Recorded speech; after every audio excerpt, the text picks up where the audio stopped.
पोटली जैसे जैसे चढ़ाते जाओगे ये घुटना बदलने की जरूरत नहीं पड़ेगी, डुकरिया ऐसी चलेगी। चक्कर है और क्या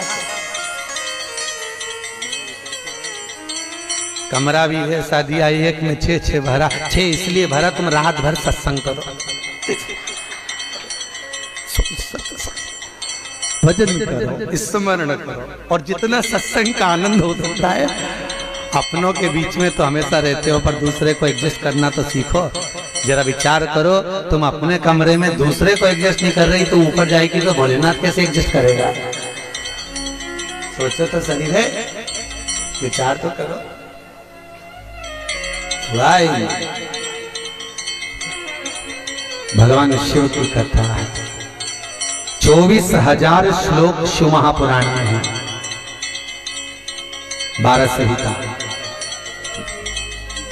और एक एक संहिता भगवान शंकर को समर्पित है। भगवान शिव 6 सूत्र शिव महापुराण के हैं कि शंकर को पाने के 6 सूत्र बताएं। पहला, मस्तक पर तिलक लगा दो, त्रिपुंड लगा दो, नहीं लगा सकते तो गले में रुद्राक्ष की माला पहन लो, इतना भी नहीं कर सकते। तीसरे नंबर का सूत्र है कि भगवान शंकर का मंत्र जाप कर लो, नमः शिवाय, ओम नमः शिवाय। ये भी नहीं कर सकते तो मंदिर में शंकर जी को 1 लोटा पानी चढ़ा दो, चौथा सूत्र। 5वां सूत्र है, इतना भी नहीं कर सकते तो किसी शंकर के मंदिर के पास में से निकलकर चले जाओ तो शंकर के मंदिर का शिखर का दर्शन हो जाएगा। शिखर दर्शनम सर्व पाप नाशन, बस उतना भी बहुत है। ये 5। और 6ठे नंबर का सूत्र है, अगर इतना भी नहीं कर सकते तो पूरी जिंदगी में अगर 12 ज्योतिर्लिंग पर पहुंचकर शंकर की कथा को सुन लोगे तो फिर दूसरा जन्म नहीं होता। ये 6 सूत्र शंकर को पाने के हैं, भगवत भक्ति को पाने के हैं, भगवत रसतत्व को पाने के हैं। 6 सूत्र है, शंकर का अनुमोदन करें। ऐसी कौन सी भूमि है, ऐसी कौन सी जगह है जहां शंकर नहीं है? हर जगह, हर तत्व में, कण कण में, हर जगह पर वही तो समाया है। बस हमारे नेत्र परखैया नहीं है, इसलिए हम पहचान नहीं पाते। बहुत दुनिया के लोग बहुत कम पहचान कर पाते हैं। बस अंतर तब आता है एक घर के बुजुर्ग माता पिता को और एक परमात्मा को लोग अंतिम तक नहीं पहचान पाते। अंतिम तक बहुत कठिन। माता पिता सब कुछ दे देते हैं बच्चों को। एक सास अपनी बहू को जब पसंद करके आती है, जो सास कभी अपनी देवरानी जेठानी की एक अंगूठी नहीं दे वो हाफ सेट दे के जाती है। सोचो जरा, विचार करो, खुद कैसी भी साड़ी पहने पर बहू को एक से बढ़कर एक चढ़ावे में चढ़ा देती है, तैयार होने का डब्बा भी देती है, नंबर की चप्पल भी देती है, सब कुछ देती है। शादी नहीं होती उससे पहले ना जाने कितना सास बहू को दे आती है। कितना विश्वास सास का बहू पर होगा। और बहू जब पहली विदाई में घर से सास के यहाँ से जाती है तो अलमारी में ताला लगा के चाबी घर ले जाती है। सोचो, सास ने कितना विश्वास करा, सब कुछ दे दिया, और बहू ने ऐसा विश्वास करा कि चाबी तक बटोर के पहली विदाई में ले गई।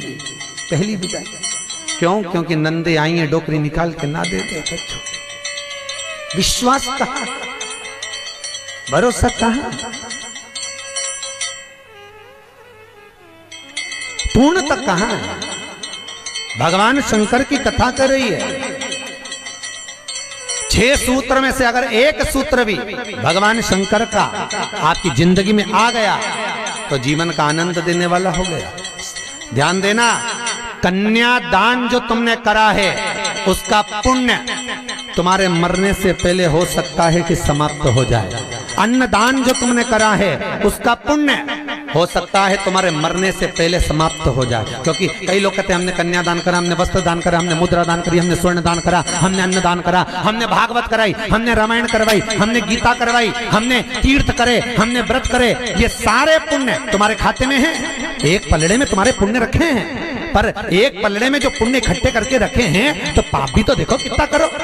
आप भी तो देखो, मालूम पड़े मुंह से किसी की निंदा कर दी, उसी पुण्य में से कम हो गया। हुआ कि नहीं हुआ? अरे बोलो तो सही, अब 200 रुपए लेके आई थी, अब 200 रुपए में से खर्चा करते जा रहे हो तो होगा कि नहीं होगा खर्चा? थोड़ा गलत बोल दिया, पुण्य समाप्त हुआ। किसी को अपशब्द बोल दिए, पुण्य समाप्त हो गया। किसी के लिए गलत देख लिया, पुण्य समाप्त हो गया। किसी के लिए गलत सुन लिया, पुण्य समाप्त हो गया। हमने पुण्य तो बहुत कमाया, हमने ढेर पुण्य इकट्ठा करा। कन्यादान, वस्त्रदान, अन्नदान, मुद्रादान, स्वर्णदान, भागवत, रामायण, गीता, यज्ञ, अनुष्ठान, संत पूजा, गुरु पूजा, सब कुछ करी, पुण्य तो ढेर इकट्ठा करा। पर मरने से पहले ये सारा पुण्य तुम्हारा बोलने से, अपशब्द कहने से, ताना देने से, निंदा सुनने से, गलत देखने से समाप्त हो गया। पर शिव महापुराण की कथा कहती है सारे पुण्य तुम्हारे मरने से पहले भले समाप्त हो जाएंगे, पर शिव महापुराण की कथा यदि तुमने भूल से भी 5 मिनट की भी सुन ली तो वो जिंदगी भर अटल और अमर हो जाती है, वो कभी समाप्त नहीं होती।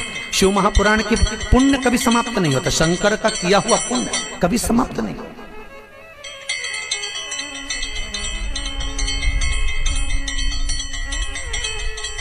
आज वो कोई कह रहा था, गुरुजी वो हम पोटलियां बना के लाए हैं तो एक एक मंदिर में पोटली चढ़ाएं और कई चढ़ाएं। हमने कहा लो, आए हो इतनी दूर तीर्थ करने के लिए, 5 रुपया 10 रुपया 2 रुपया करो, जो तुम्हारी मर्जी पड़े चढ़ाओ। 84 महादेव का क्या बार बार दर्शन करने जाओगे? ब्रज 84 कोस की परिक्रमा तो तुमने ना जाने कितनी बार लगा ली होगी ब्रजमंडल में पहुंचकर, पर 84 महादेव का दर्शन करने के लिए आए हो। और वो 84 महादेव जिसको स्वयं भगवान शंकर की बहन क्षिप्रिया ने प्रकट किया था, शंकर के ही रूप तत्व से 84 रूप में उनको प्रकट किया है। पूरे विश्व में कहीं पर नहीं है, केवल उज्जैन में, केवल उज्जैन। तो भगवान शंकर की कथा कर रहा है, भगवान भोलेनाथ का चरित्र वर्णन कर रहा है। 6 सूत्र में से एक सूत्र भी अपनी जिंदगी में उतारा तो जीवन सार्थक हो गया। मात्र भगवान शंकर की पावन कथा का रसतत्व ग्रहण करें। एक देवराज नाम का ब्राह्मण शरीर में ताप पड़ गया, और शरीर में ताप पड़ने के कारण बहुत ताप पड़ा तो शंकर के मंदिर में पहुंच गया, बैठा। अब वहां तो थोड़ी थोड़ी देर में शंकर के मंदिर में कथा हो रही थी, प्रवचन चल रहे थे, शिव महापुराण का चरित्र चल रहा था, और ये थोड़ी थोड़ी देर में पंडित जी चिल्लाए हर हर महादेव। अब जैसे ही पंडित जी चिल्लाए तो इसके शरीर में ताप पड़े, इसको आ रहा बुखार। अब बुखार आए और कहीं का चिल्लाए, सिर दर्द हो और कहीं का चिल्लाए तो बड़ा बुरा लगे महाराज। अब इसको तो बड़ा अंदर से खटकाओ कि बताओ मेरे तो शरीर में ताप पड़ रहा, महाराज हर हर महादेव चिल्ला रहा, पर बोल सकता नहीं। ताप पढ़ते पढ़ते पढ़ते पढ़ते थोड़ी देर में ये यहाँ से चला शंकर के मंदिर से कथा श्रवण कर कर थोड़ी देर भले ताप पड़ा, बुखार आया, सिर दर्द हुआ, सब कुछ हुआ, पर शंकर की कथा तो शरीर में पहुंच गई, इस आत्मा तक पहुंच गई।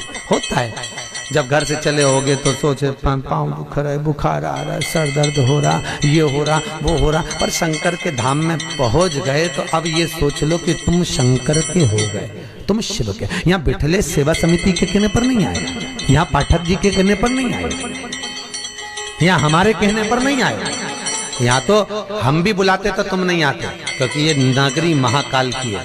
महाकाल का राजा है महाकाल, और महाकाल राजा का एक नियम है, यहाँ कोई राजा, कोई मंत्री, कोई बड़े से बड़ा राजपाट वाला इस नगरी में रात नहीं रुक सकता, यहाँ का नियम है।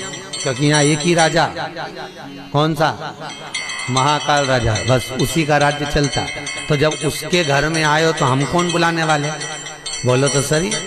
उसने बुलाया, उसने ठहराया, उसने खिलाया, उसने घुमाया, 5 दिन घूमो फिरो, उसका दर्शन करो, आनंद करो, घरे जा। घर वाले पूछे कहाँ गई थी, तो कहना महाकाल के घर गई थी, उसने बुलाया। रामकृष्ण परमहंस जी से एक ने कहा, रामकृष्ण परमहंस जी से बोले, अरे रामकृष्ण परमहंस जी, हमने सुना है कि माता जगतजननी जगदम्बा शारदा भवानी माँ देवी आपसे बात करने के लिए आती हैं, आपसे मिलने के लिए आती हैं। रामकृष्ण